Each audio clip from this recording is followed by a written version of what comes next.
My name is Alton, and I'm 34 years old, a construction contractor from Pennsylvania who was always labeled the failure of my family. Despite working harder than anyone I knew, my parents gave my brother $120,000 for a house while telling me I wasn't worth their investment, so I stopped calling them completely. 2 years of silence passed until my brother drove past my property one day and immediately called our dad, screaming into the phone, "You need to see what Alton has built." Before I dive into this story, let me know where you're watching from in the comments. Hit that like and subscribe button and get ready for a journey about defining success on your own terms. I grew up in a comfortable middle-class neighborhood in the suburbs of Pittsburgh, Pennsylvania, where appearance mattered almost as much as your kids' achievements. Our house wasn't the biggest on the block, but my parents, Richard and Elaine, made sure it was always perfectly maintained, at least on the outside. Dad worked as a senior loan officer at a regional bank, and Mom sold real estate. They were the definition of proper suburban professionals, and they expected nothing less from their sons. From my earliest memories, the family dynamic was crystal clear. My brother Kyle, 3 years younger than me, was destined for greatness. I was the problem child, not because I got into trouble, but because I didn't fit their narrow definition of success. Kyle was naturally gifted at academics. He would bring home perfect report cards without seeming to try, while I spent hours studying just to maintain B-minuses in most subjects. "Why can't you be more like your brother?" became the unofficial family motto. Every parent-teacher conference ended the same way, with my father's tight-lipped disappointment and my mother's rehearsed smile as they assured my teachers they'd work with me on my academic performance. What my parents never acknowledged was that I had my own talents. While Kyle excelled at mathematics and science, I had an intuitive understanding of how things worked. I could take apart and reassemble almost anything mechanical by the time I was 10. I could look at a broken appliance and instinctively understand what needed fixing. My hands seemed to know what to do before my mind could explain it. When I was 14, I spent an entire summer building a treehouse in our backyard. Not some simple platform with a ladder. This was a 2-story structure with windows, a trapdoor, and even a small deck. I salvaged materials from construction site dumpsters and neighborhood renovations, asking permission first, and usually getting extra supplies from impressed contractors. The neighbors would stop by just to marvel at what that carpenter boy was creating. Mr. Jenkins next door, a retired architect, would bring me lemonade and talk about load-bearing designs. Mrs. Peterson across the street told my mother she'd never seen such talent in someone so young. For once, I thought my parents might actually be proud of me. The day I finished, I eagerly brought them out to see my completed project. My father glanced up at it for perhaps 10 seconds before checking his watch. "Well, I hope you're done playing with wood now. Summer's almost over, and you need to focus on getting your grades up this year." My mother patted my shoulder absent-mindedly. "It's cute, honey, but college applications are just a few years away. Kyle's already doing advanced placement prep, you know." That night, I heard them talking in the kitchen. "The Jenkins boy is already taking college courses over the summer," my father said, "and ours spends 3 months hammering together a glorified playhouse." In high school, the pattern continued. Kyle joined the debate team, the math club, and played tennis, all activities my parents considered college application appropriate. They bought him a professional-grade tennis racket when he made varsity as a freshman. When I joined the school's construction club, I had to save up from my weekend job bagging groceries just to buy basic tools. I still remember my junior year when I helped our construction club build a wheelchair ramp for a local community center. The project was even featured in the local paper. I brought home the article hoping for some recognition. My father glanced at it and said, "Community service looks good on applications, but you should be doing something more academic." Meanwhile, Kyle's room became a shrine to achievement. Trophies, ribbons, and certificates lined his shelves. My parents converted our den into a quiet study space for him. When I asked for a small corner of the garage to set up a workbench, my request was denied because it would make too much noise and distract Kyle from his studies. Despite all this, I actually loved my brother. Kyle never asked for the golden child role, and when we were alone, he was just my goofy little brother. Sometimes he'd sneak into the treehouse with me, away from the pressure of being perfect, and we'd just talk about video games or girls at school. Those rare moments when it was just us without our parents' expectations hanging over us were when I felt closest to having a normal family. By senior year, the divergence in our paths was complete. I maintained decent grades, mostly B's, with the occasional A in shop class or technical drawing. But compared to Kyle's perfect academic record, I might as well have been failing everything. When Kyle was accepted to Princeton on early admission during his senior year, my parents threw a massive party, inviting family, friends, and neighbors to celebrate. Our son, the Princeton man, my father, announced his arm around Kyle's shoulders. I stood in the corner holding a plate of food and feeling invisible in my own home. No one asked about my plans. No one cared. Kyle's high school graduation was an extravagant affair. My parents rented a private room at the most expensive restaurant in Pittsburgh. Family flew in from across the country. My father gave a 20-minute speech about Kyle's achievements and bright future, then presented him with keys to a brand new Audi. "You'll need reliable transportation at Princeton," he said, beaming with pride. 3 years earlier, when I graduated, we had dinner at a casual restaurant chain. My gift was a used laptop for college assignments, except I wasn't going to a 4-year college. I had been accepted to a technical college with an excellent construction management program. When I announced my decision, you'd think I'd told my parents I was joining a cult. Trade school. My mother repeated the words like I'd suggested becoming a professional gambler. But what about State University? They accepted you. Construction management isn't a real degree, my father said dismissively. You're settling for less when you should be aiming higher. I tried explaining that the program had a 98% job placement rate, that graduates were in high demand, that I could be earning good money within 2 years instead of accumulating massive debt. None of it mattered.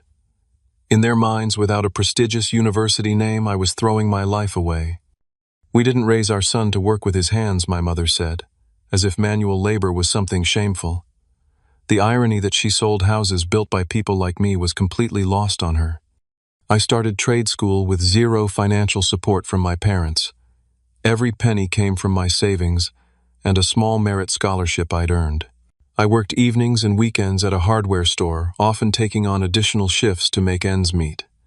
Meanwhile, my parents covered every expense for Kyle: tuition, housing, meal plans, books, spending money. He never had to worry about whether he could afford to eat that week. Despite the challenges, I thrived in trade school. For the first time, I was learning things that actually interested me. My instructors recognized my aptitude and encouraged my growth. Mr. Pose Rodriguez, my construction management professor, would often stay late to discuss advanced techniques or introduce me to industry contacts. "You've got something special, Alton," he told me once. "You understand both the craft and the business side. That's rare." I graduated at the top of my class, but my parents didn't attend the ceremony. Kyle had a tennis tournament that weekend, and that took priority. I told myself it didn't matter. I had already secured a job with Patterson Construction, a well-respected local firm, starting as an assistant project manager. It was at Patterson Construction that I met Melissa. She came to the office to drop off lunch for her uncle, who was one of the senior managers. I was in the break room when she walked in, and I immediately made a fool of myself by spilling coffee all over my shirt. Instead of being embarrassed for me, she grabbed napkins and helped me clean up, laughing and telling me about the time she dumped an entire plate of pasta on herself during a first date. Melissa was a nursing student working evenings at the hospital to pay for school. We understood each other's drive and work ethic immediately. On our first date, we talked for hours about our dreams. Her desire to eventually work in pediatric care, my ambition to one day run my own construction business. Unlike my family, she never once questioned whether my goals were worthy. She simply asked how she could support me in achieving them. Our relationship progressed quickly. Within 6 months, we were talking about a future together. I brought her home to meet my parents during the Christmas holiday. Kyle was back from Princeton, and the entire dinner conversation centered around his amazing college experience. My father asked him detailed questions about his classes, his professors, his networking opportunities. My mother wanted to hear all about the social events and his new Ivy League friends. When Kyle mentioned a summer internship he'd secured with a Wall Street firm, you'd think he'd announced he'd won the Nobel Prize. My parents were practically glowing with pride. Finally, after nearly 2 hours, Melissa politely interrupted to mention that I'd recently been promoted to full project manager after just 18 months with the company, the fastest promotion in the firm's history. There was a brief awkward silence before my mother said, "Oh, that's nice, dear," and immediately turned back to Kyle. "Now tell us more about that finance professor you mentioned. Didn't you say he has connections at Goldman Sachs?" In the car ride home, Melissa was fuming. "Do they always treat you like that? Like you're invisible? You're the youngest project manager at one of the biggest construction firms in the region, and they acted like you'd announced you got a gold star in kindergarten." I had no defense for my parents' behavior. They've always been this way. Nothing I do will ever measure up to Kyle's achievements. "That's not an achievement issue, Alton. That's them being terrible parents," Melissa said flatly. "My parents would be throwing a party if I got a promotion like yours." She was right, of course, but some childish part of me still craved their approval, still thought if I just worked hard enough, succeeded enough, they might finally see my worth. It was a painful cycle, trying to earn the validation that should have been freely given, then feeling the sting of disappointment when it never came. As Kyle progressed through college with constant praise and financial support, I continued building my career one project at a time. I worked overtime to save money, took on the most challenging projects to build my reputation, and spent evenings studying for additional certifications.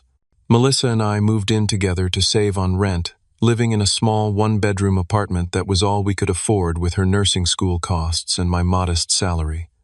My parents never visited our apartment. "That neighborhood isn't really our scene," my mother said when I invited them over for dinner. What she meant was that it wasn't affluent enough for their taste. Instead, they expected us to drive to them whenever they wanted a family gathering, always scheduled around Kyle's availability, of course. The Thanksgiving before Kyle's graduation, my parents spent the entire meal discussing his job prospects. Multiple Wall Street firms were already courting him. He'd have his pick of six-figure starting positions. My father was practically salivating over the possibilities.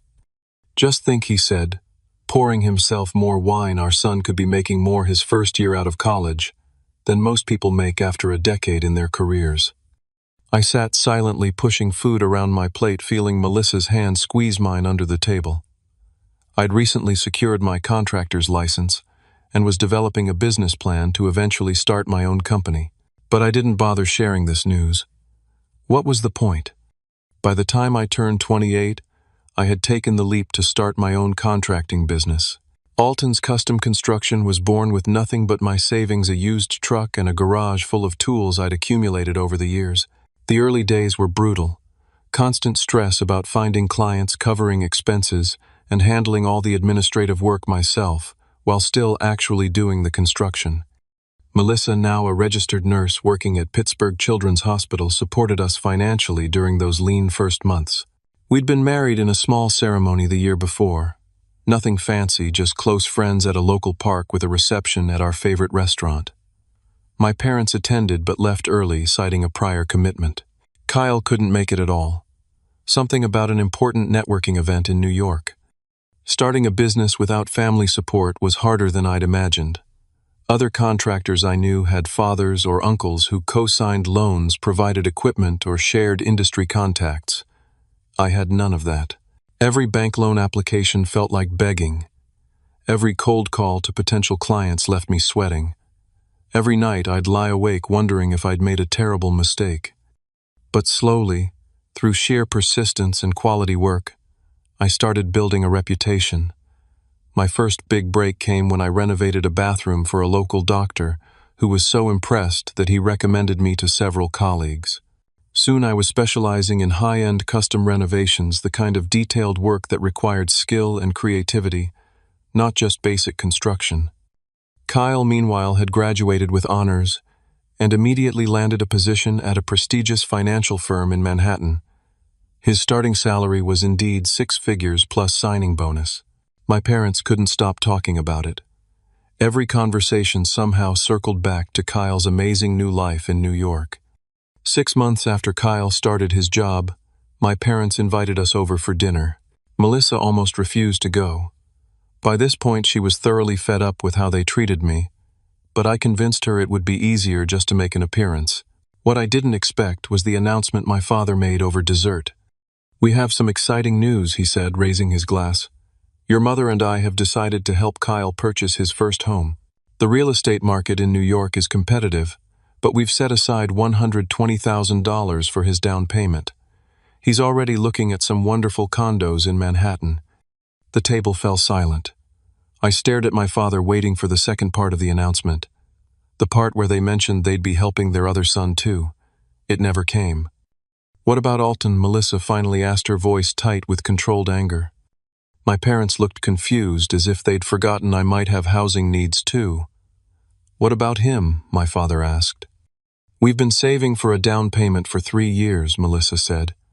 "Alton's business is growing, but we're still living in a tiny apartment because housing prices keep rising faster than we can save." My father's expression hardened. Kyle has positioned himself for success in a demanding field. He needs to live in an appropriate neighborhood to maintain professional connections. "And what Alton's doing isn't demanding, isn't successful," Melissa shot back. "That's different," my mother interjected smoothly. "Kyle has a real career. Alton chose an alternative path." I found my voice at last. "Are you planning to help us with a down payment too? Even a fraction of what you're giving Kyle would make a huge difference for us." My father set down his wine glass with a sharp click against the table. "Why would we reward failure?" Kyle made something of himself. He went to a top university, secured a prestigious position, and is moving up in the world. You chose to work with your hands rather than your mind. You made your bed, now lie in it. The words hit me like physical blows. Failure. After all my hard work, all the obstacles I'd overcome without their help, they still saw me as a failure. Richard, my mother gasped, though whether she was shocked by his cruelty or his bluntness wasn't clear. "What, it's the truth," my father continued. "One son followed our guidance and is succeeding. The other rejected our advice and is struggling. Actions have consequences." Melissa stood up so abruptly her chair nearly toppled over. "Your son is not a failure. He built a business from nothing. He works harder than anyone I've ever known. His clients respect him. His employees admire him. The only people who can't see his worth are the 2 people who should have been his biggest supporters." She grabbed her purse. "We're leaving. Now." The drive home was silent for the first 10 minutes. Then Melissa exploded. "That's it. We're done with them. I won't sit by and watch them treat you like this anymore. They're toxic, Alton. Plain and simple." Part of me wanted to agree immediately to cut them off completely, but decades of seeking their approval had created deep grooves in my psyche. Maybe I should try one more time to talk to them, make them understand my perspective. Melissa sighed, her anger giving way to sadness. "Honey, they understand. They just don't care. They value degrees and job titles over character and hard work. Nothing you say will change that." Still, I couldn't let go without one final attempt. The next day I called my mother and asked to meet for coffee, just the 2 of us. Surprisingly, she agreed. At the coffee shop, I tried to explain how hurtful my father's words had been, how their constant favoritism had affected me throughout my life, how I'd accomplished so much despite their lack of support. My mother listened with a placid expression, occasionally sipping her latte. When I finished, she set down her cup and adjusted her bracelet. "You've always been too sensitive, Alton. Your father was just being honest. If you feel like we favor Kyle, it's because he's followed a more successful path. If you had tried harder in school, maybe things would be different." "Tried harder," I repeated incredulously. "Mom, I worked through college. I built a business from scratch.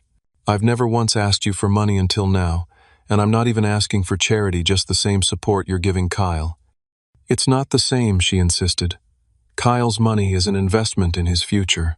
He has real potential." I stared at her, finally seeing the truth I'd been avoiding my entire life. My parents would never see my worth. In their eyes, I would always be the lesser son, the disappointment, the failure, no matter what I achieved.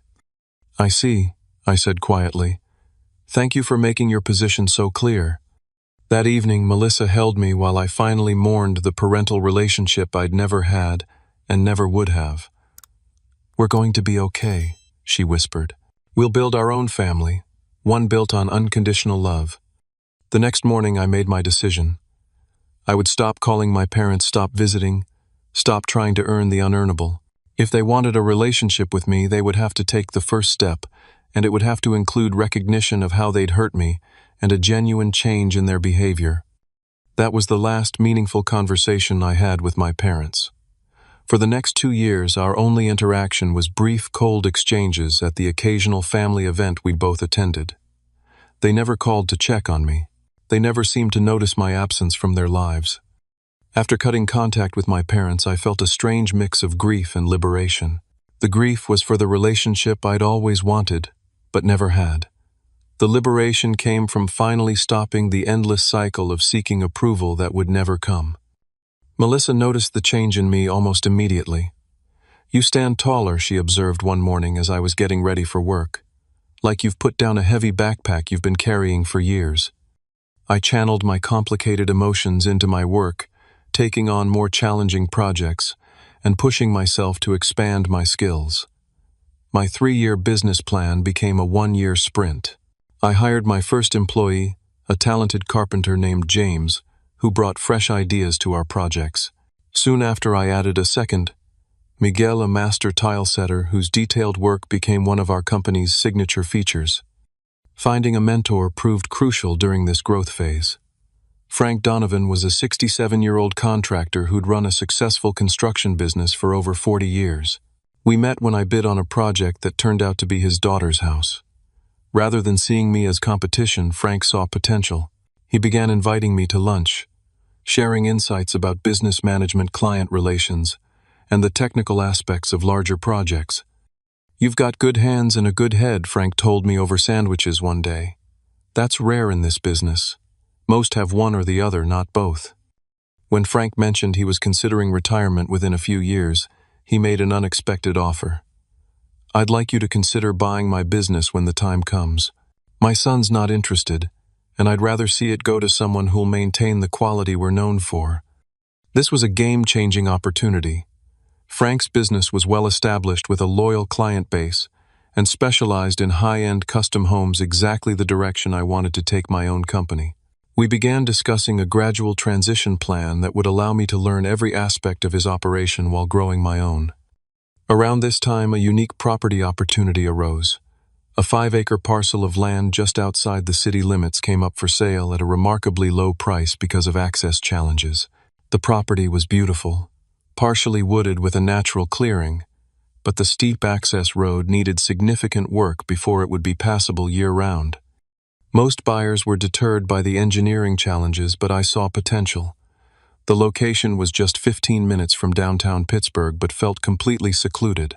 The price was less than half the market rate for comparable lots.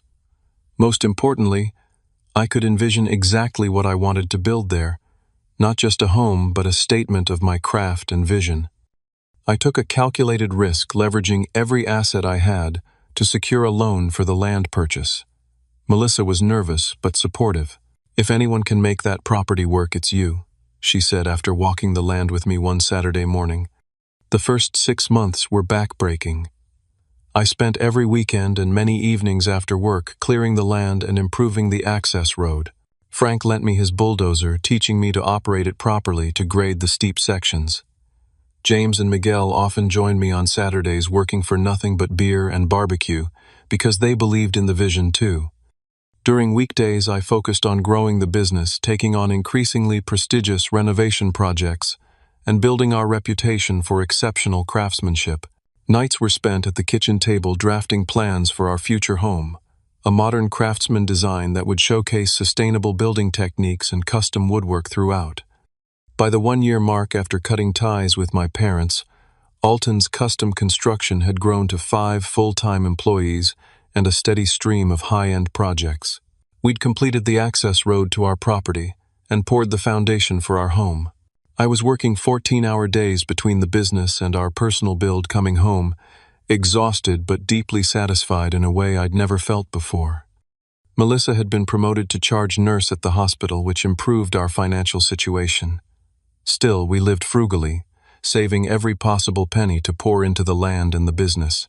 While Kyle posted photos on social media of exotic vacations and expensive restaurants, we spent our rare free days working on our property, picnicking on the half-finished deck that would eventually become our outdoor living space. The irony wasn't lost on me. Kyle, with his prestigious degree and high-paying job, was still dependent on our parents for housing.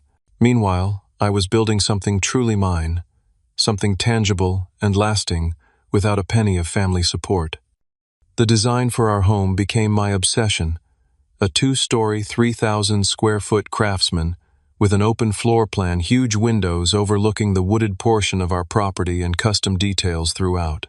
The main floor featured soaring ceilings with exposed timber beams I'd hand-selected and finished. The kitchen showcased cabinetry I built myself from walnut harvested from our own land. At the far end of the property, I designed a separate workshop and showroom where clients could see material samples, review plans, and watch demonstrations of specialized techniques. This became the new headquarters for Alton's Custom Construction, allowing us to present a more professional image than the small office space we'd been renting in town. Building our dream while running a growing business meant progress was slower than I'd hoped. There were nights I came home so physically exhausted I could barely eat dinner before falling asleep. There were mornings I could hardly move from muscle soreness. But seeing the structure take shape, knowing that every detail reflected my vision and craftsmanship, made the struggle worthwhile. Financial stress remained a constant companion. A major commercial client delayed payment for 3 months, forcing us to take out a short-term loan to meet payroll. A sudden price increase in lumber added thousands to our home building costs. Melissa's car needed an expensive transmission repair. Each challenge tested our resolve, but we faced them together, adjusting our plans and pushing forward. The turning point came 18 months after the land purchase. A prominent local surgeon hired us to renovate his entire home, a project that would take 6 months and provide steady work for the whole team. The budget was generous, allowing me to hire 2 more skilled workers and still maintain a healthy profit margin. Even better, the client gave us creative freedom to showcase our best ideas. This project became our calling card. Architectural Digest featured it in a regional issue, highlighting the innovative storage solutions and custom furniture pieces we'd incorporated. Suddenly, our phone was ringing with potential clients who'd seen the article. We had the luxury of being selective, choosing projects that aligned with our strengths and vision.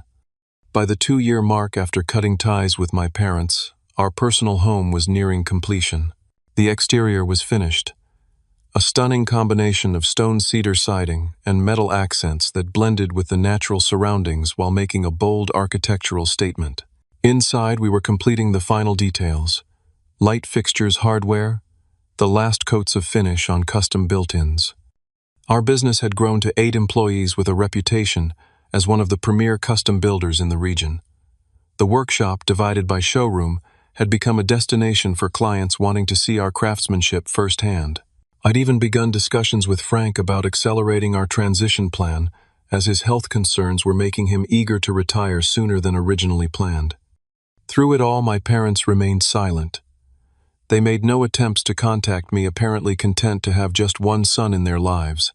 Kyle and I spoke occasionally, but our conversations were superficial.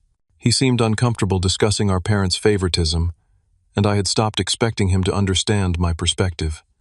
What I didn't realize was that everything was about to change, triggered by a simple wrong turn on a country road. It was a Tuesday afternoon in May when my life took another unexpected turn.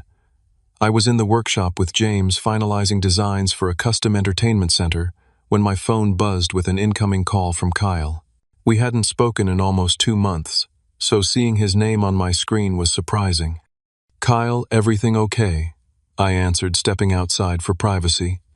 "Alton, what the hell? When were you going to tell me?" His voice was a strange mixture of shock, anger, and something else I couldn't quite identify. Tell you what, I genuinely had no idea what he was talking about.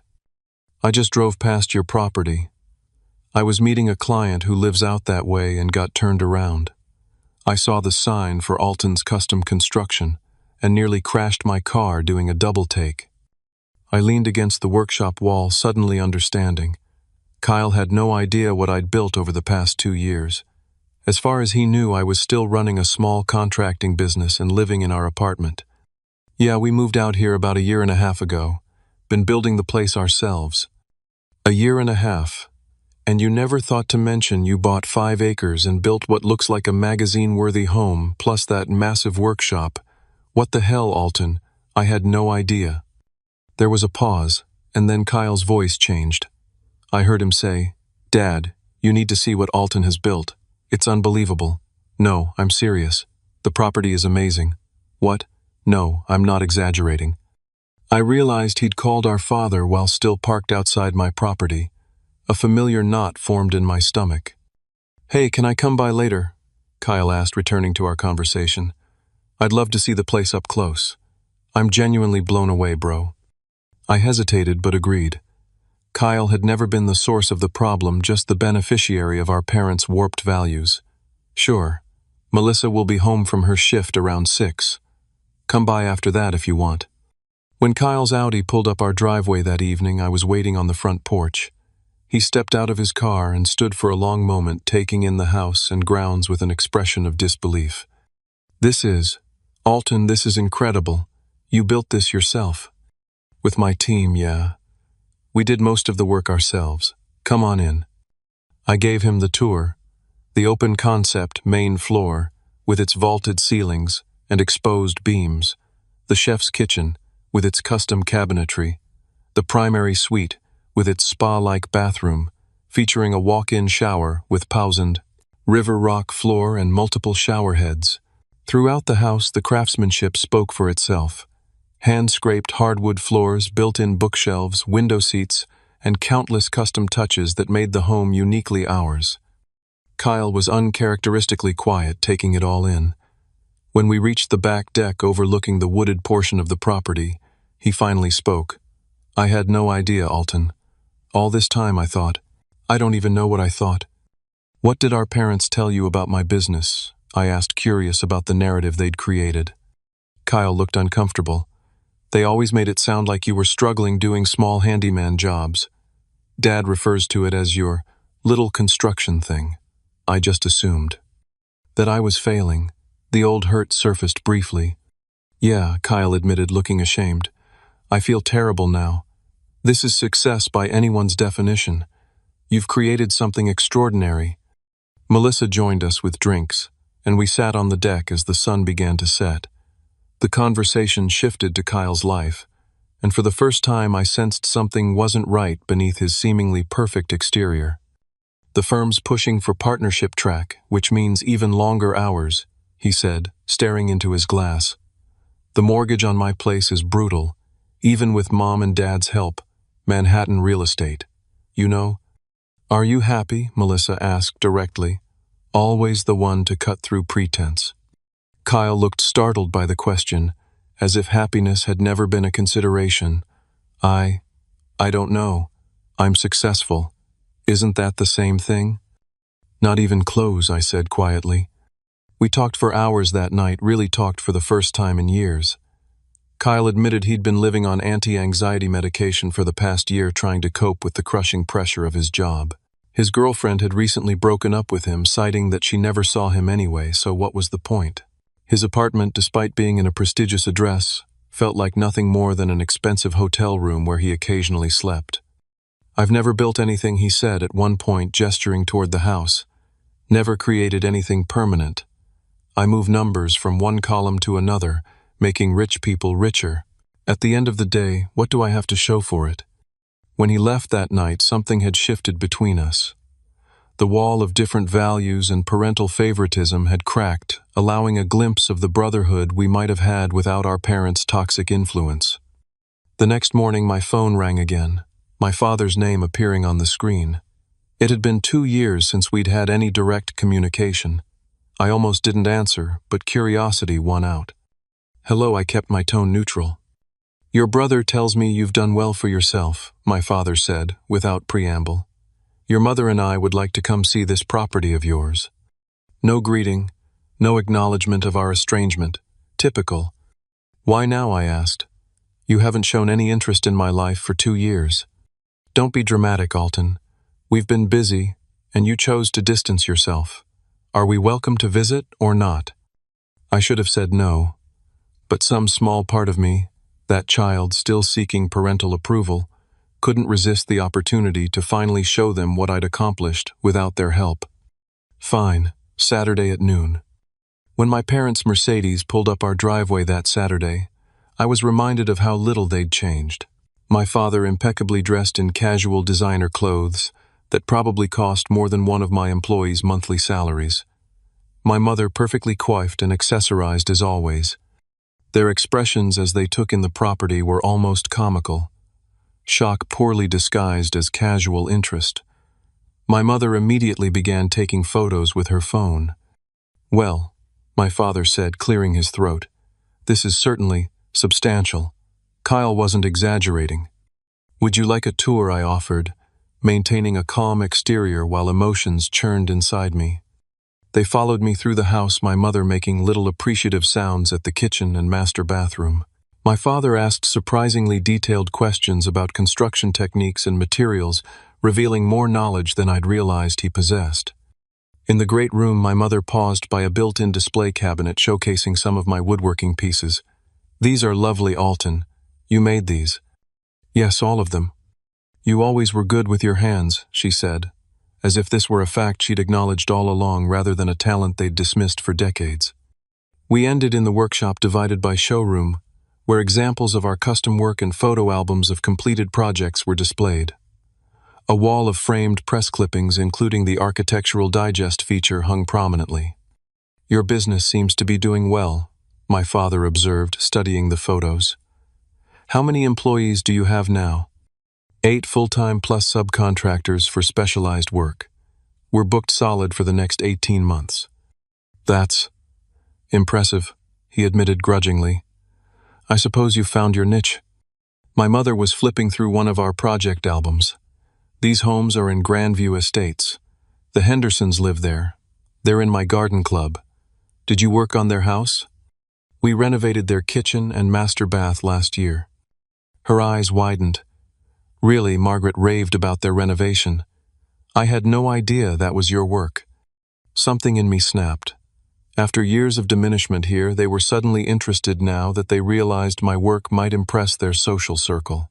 Now that they understood I hadn't failed after all, they wanted to claim connection. "Let me ask you something," I said, my voice deceptively calm. "If I'd stayed in that apartment, if my business had remained small, would you be here today?" My father frowned. "What kind of question is that?" "A simple one. If Kyle hadn't driven by and seen this place, would you have ever reached out to me? Would you have ever tried to understand my life?" "You're the one who stopped calling my mother," said defensively. "After you made it abundantly clear that nothing I did would ever be good enough. After Dad called me a failure to my face. After you gave Kyle $120,000 for a down payment while telling me I didn't deserve your help because I chose the wrong career." My father's expression hardened. "You're being oversensitive. We supported Kyle because he followed the path we laid out for him.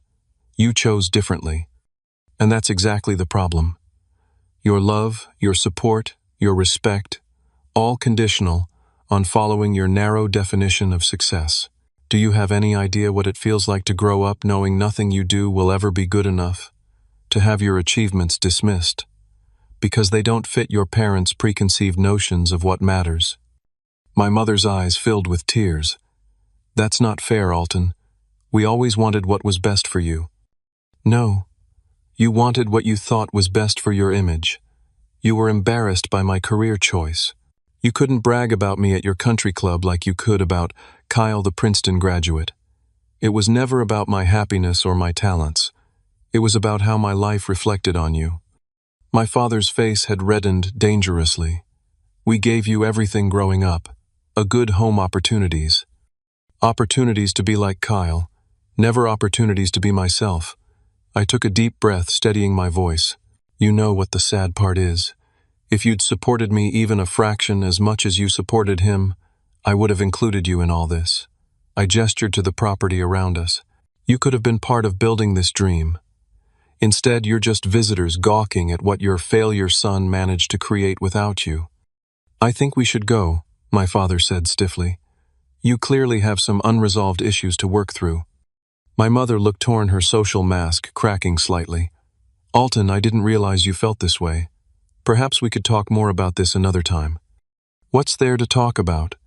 Has anything I've said today actually penetrated?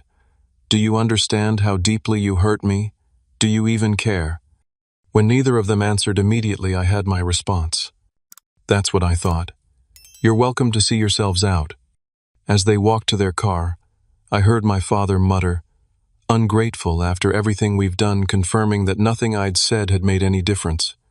They simply couldn't see beyond their own narrative. What I didn't expect was that Kyle had arrived during our confrontation and had been standing just outside the workshop door, hearing the entire exchange.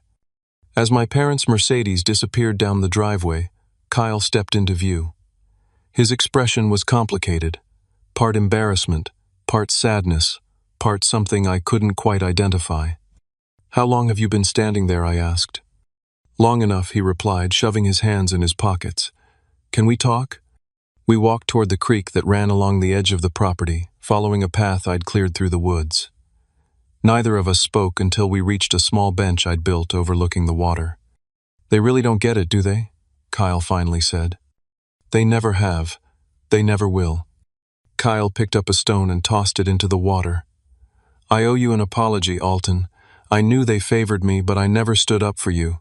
I just accepted it as normal, even when it wasn't. I shrugged. You were a kid, too. It wasn't your responsibility to fix our parents. Still, he threw another stone. I should have seen what it was doing to you. The truth is, I was scared to rock the boat. Their approval felt so conditional that I was terrified of losing it. And now, I asked. Kyle turned to face me directly. Now, I'm drowning, Alton. That perfect life they wanted for me. It's killing me slowly. What followed was a confession I never expected from my seemingly perfect brother. Kyle revealed that he was deeply in debt despite his high salary and our parents' help. His Manhattan apartment had a mortgage that consumed nearly 60% of his monthly income. The prestigious address came with expectations, designer clothes, expensive restaurants, exclusive clubs, that drained his remaining funds. I'm working 80-hour weeks just to maintain the illusion that I'm living the dream, he admitted. I haven't had a full night's sleep in months. My doctor says my blood pressure is dangerously high for someone my age. Worse than the financial strain was the spiritual emptiness. Kyle described his work as morally bankrupt, helping wealthy clients exploit tax loopholes, sometimes pushing the boundaries of legality. His firm's culture was cutthroat, with colleagues more likely to sabotage than support one another. My girlfriend didn't just leave because I was never home, he confessed. She left because when I was home I was a shell, anxious, irritable, completely emotionally unavailable. The last thing she said to me was that I'd become a soulless corporate drone with nothing to offer but a good income. The worst part is she was right. As Kyle continued talking, Melissa joined us, bringing drinks and sitting quietly beside me. Her presence seemed to encourage Kyle to open up even more. You know what I thought when I saw your place yesterday? Kyle asked. I wasn't just impressed, I was jealous. Deeply, profoundly jealous. Not of the house itself, though it's amazing, but of the life it represents. You built something real. You have purpose. You come home exhausted because you've created something, not because you've been manipulated and manipulated others all day. Melissa spoke up. What would you do if you could start over? If our parents' expectations weren't a factor? Kyle laughed humorlessly. That's the sad part. I have no idea. I've spent so long being what they wanted that I don't know who I am anymore. I studied my brother, seeing him clearly, perhaps for the first time. Beyond the designer clothes and perfect haircut was a deeply unhappy man who'd traded his authentic self for external validation. It's not too late to change course, I said. You're only 31. And do what I have, a finance degree, and 7 years of experience moving money around. What real skills do I actually have? An idea began forming in my mind. You've always been good with numbers organization. The business side of construction is growing faster than I can manage it. I need someone who understands financials, who can help with the business development, while I focus on the craftsmanship. Kyle stared at me. Are you offering me a job? I'm offering you a fresh start. Lower salary initially, but better hours, meaningful work, and the chance to help build something tangible. Plus the guest house is available until you find your feet. You'd do that, after everything.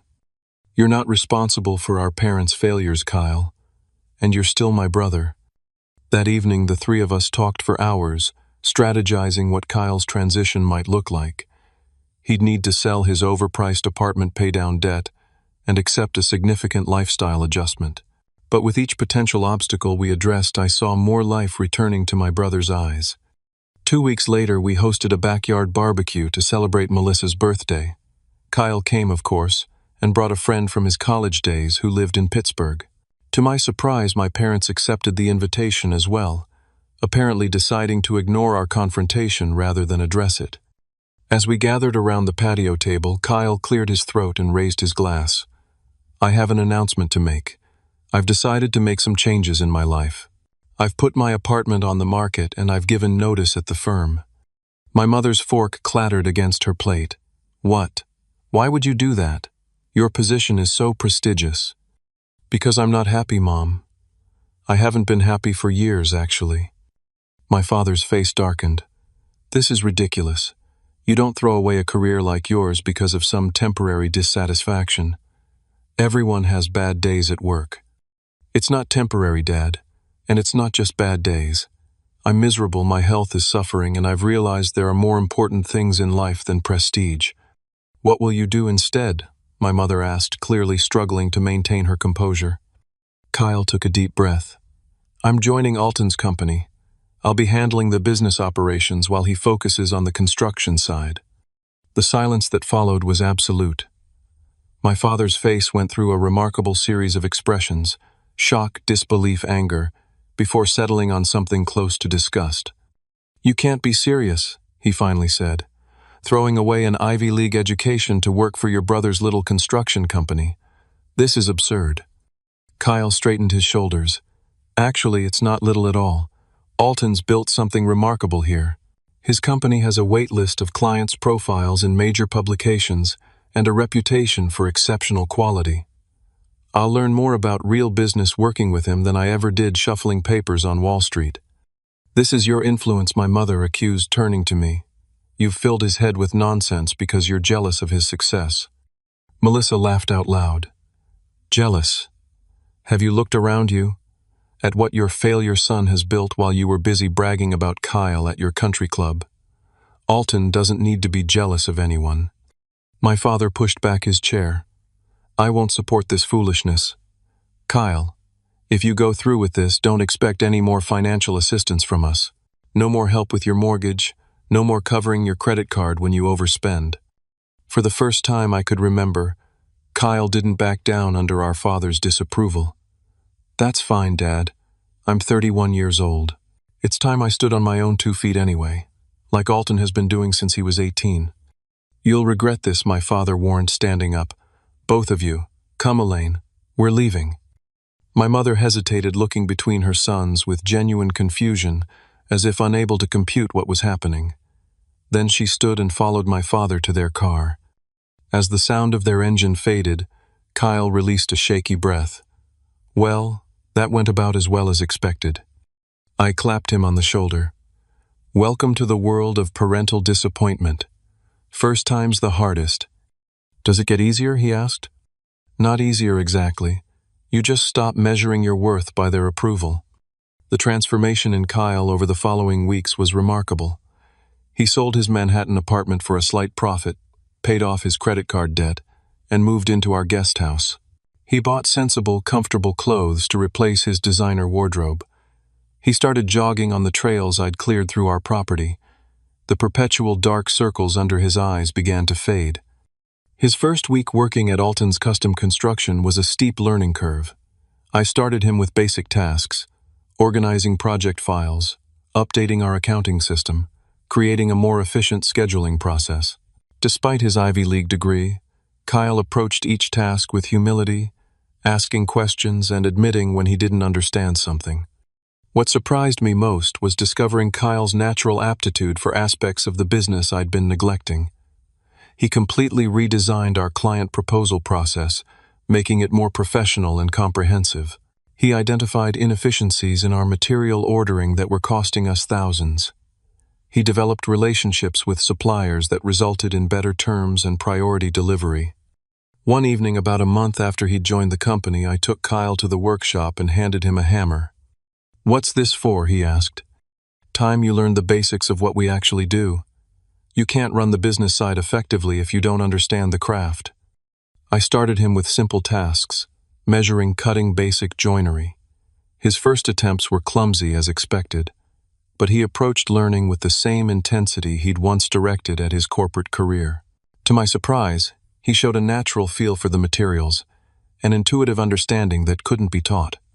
"It's in the blood," I joked as he completed his first solo project, a simple side table with a surprisingly elegant design. "Maybe," Kyle said, running his hand over the finished surface. "Or maybe it's just that this is the first thing I've created that actually exists in the real world, not just as numbers on a spreadsheet." As summer turned to fall, Kyle continued his transformation. He moved out of the guest house into a modest apartment closer to our office. He started dating a veterinarian he met through one of our clients, a down-to-earth woman who seemed genuinely delighted by his newfound authenticity. Most importantly, the haunted look that had become his permanent expression was replaced by something approaching contentment. Our parents maintained their distance, true to their threat to withdraw support. Occasionally, we'd receive stiff, formal texts from our mother asking about our well-being, but no acknowledgement of the rift or attempts to repair it. It was as if they were waiting for Kyle to fail to come crawling back, admitting he'd made a terrible mistake. Instead, Kyle thrived. By the 6-month mark, his contributions had allowed us to take on 20% more projects while maintaining our quality standards. His business acumen complemented my craftsmanship in ways I hadn't anticipated. We weren't just brothers anymore. We were becoming true partners. The following spring brought unexpected news. Melissa was pregnant with our first child. We'd been trying for nearly a year, and the positive test brought a joy I hadn't known was possible. Kyle was equally excited about becoming an uncle, immediately beginning plans for a custom crib he insisted on building himself. "You've taught me enough basics that I should be able to manage something that won't collapse," he joked already, sketching designs based on Scandinavian models he'd researched. Our business continued to flourish. Frank had officially retired, selling me his client list and referring his long-term customers to our company.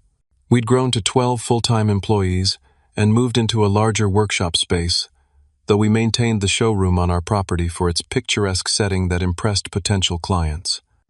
The most significant development came when a regional home design magazine featured one of our recent projects, a complete renovation of a historic craftsman home that had required both innovative solutions and respect for the original architecture.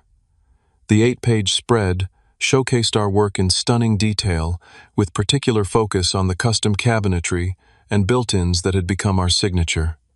The article mentioned my background, describing how I'd built the business from scratch without family support or connections. It highlighted our company's rapid growth and the recent addition of my brother to the management team. The writer even included photos of our personal home, calling it a testament to the owner's vision and craftsmanship. The magazine hit newsstands on a Wednesday. By Thursday evening, I received an unexpected text from my mother. "Saw the article. Your father and I would like to attend the project showcase mentioned for next month. Is that acceptable?" I showed the message to Melissa and Kyle, unsure how to respond.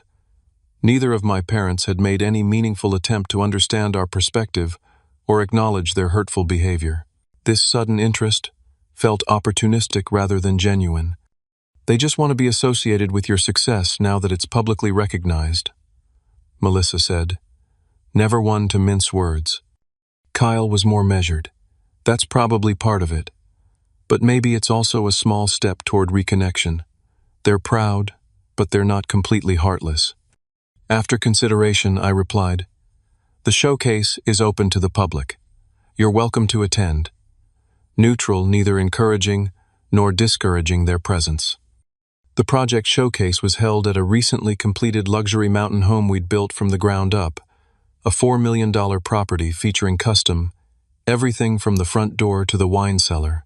Over 200 people attended, including potential clients, industry professionals, and media representatives.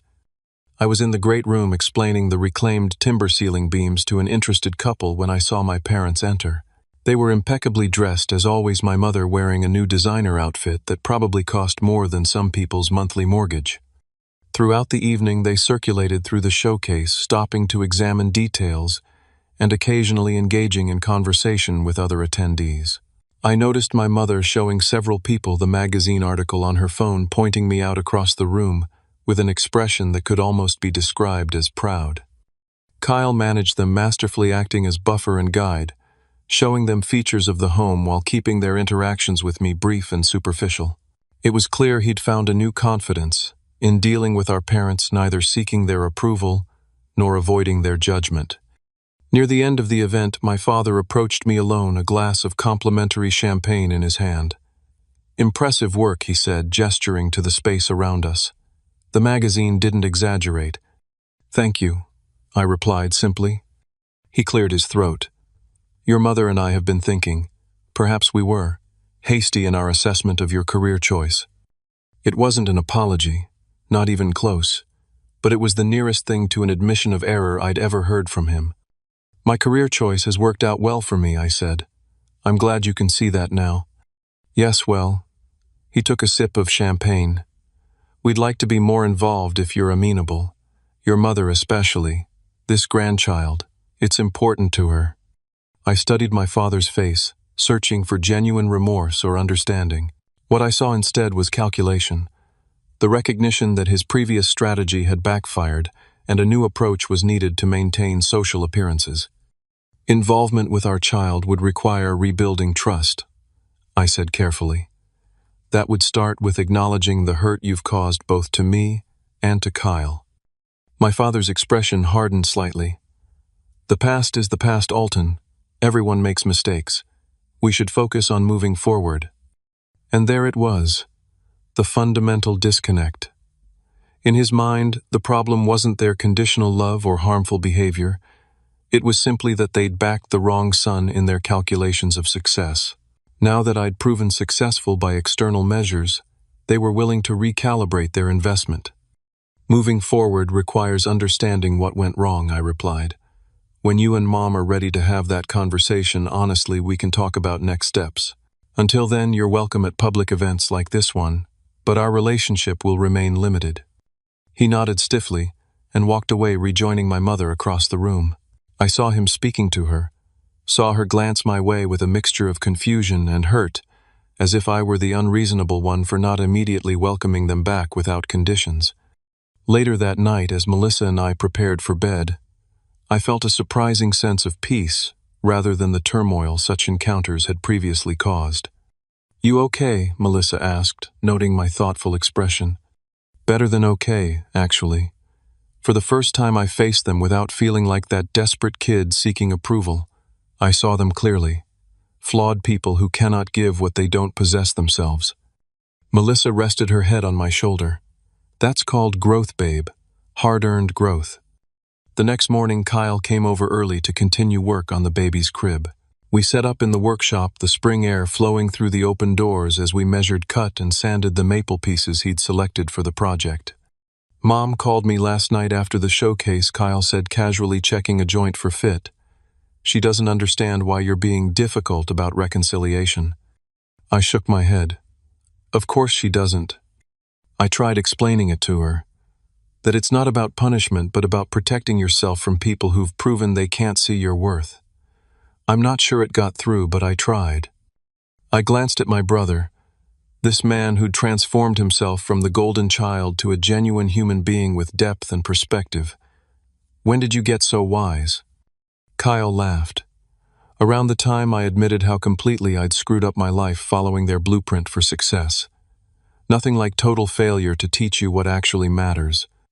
As we worked side by side on the crib that would hold my child, his niece or nephew, I reflected on the journey that had brought us here. The pain of parental rejection had been excruciating, but it had also freed me to build a life based on my own values rather than inherited ones. "You know what I want most for this kid," I said, running my hand over a freshly sanded rail. to know they're valuable simply for existing, not for what they achieve, that their worth isn't measured by degrees or job titles or income brackets. They'll know, Kyle assured me, because that's how you and Melissa will parent. You'll break the cycle. That evening, standing on our deck watching the sunset over the property we'd transformed from raw land to our sanctuary, I felt a profound gratitude. The path hadn't been easy, but it had been mine. Every struggle, every triumph, every conscious choice to value craftsmanship over prestige, authenticity over appearance. True success, I'd learned, wasn't about impressing others or accumulating status symbols. It was about creating a life that reflected your deepest values, surrounding yourself with people who saw and appreciated your authentic self, and building something meaningful that outlasted the workday. My parents had given me an unintended gift, the opportunity to define success on my own terms. By withdrawing their support and approval, they'd forced me to find strength within myself rather than seeking external validation. That lesson would guide how I parented my own child, how I mentored my employees, how I moved through the world. What about you? Have you ever had to redefine success in your own life? Have you faced situations where others' expectations didn't align with your authentic path? Share your experiences in the comments below. And if this story resonated with you, please hit that like button and subscribe for more real-life journeys of finding your way despite the odds. Remember, the most beautiful foundations are sometimes built on the pain of being underestimated. Thank you for listening, and may you find the courage to build your life on your terms, not someone else's.